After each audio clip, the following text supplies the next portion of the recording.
In today's video, we are going to show you how to turn on dark mode in Mozilla Firefox. Let's begin.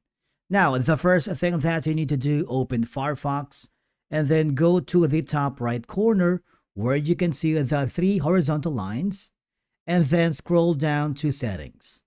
Now, here, all I have to do is go to the left side panel of your navigation and click the extensions and themes.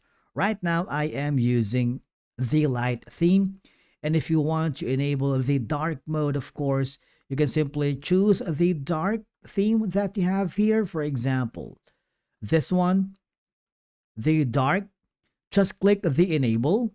And basically, that's it. It's super simple. Now, if you want to enable dark mode for web pages, go back again to the Firefox settings, go to General, scroll down until you find website appearance right here. So it is set to automatic, but I wanted to set this as dark.